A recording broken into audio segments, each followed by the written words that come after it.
শাল জাতের একটি ষাঁড় গরু দেখাচ্ছে, দেখি গরুটার দাম আজকে বাজারে কত দাম যাচ্ছে দেখতে পাচ্ছেন। দেশাল জাতের সাদা টকটকে লাল কালারের একটি ষাঁড় গরু দেখতে পাচ্ছেন।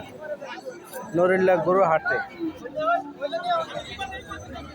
কাকা কত যাচ্ছেন দাম? চাওয়া দাম, বিক্রি দাম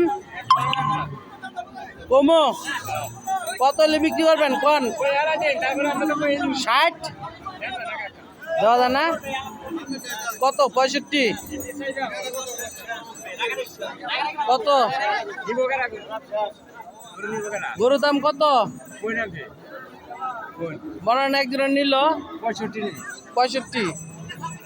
দেখেন গরুটা 65,000 টাকা, মানে 60,000 এবং 62,000 হলে গরুটা বিক্রি করে দিবে। দেখতে পাচ্ছেন দেশাল জাতের ষাঁড় গরু।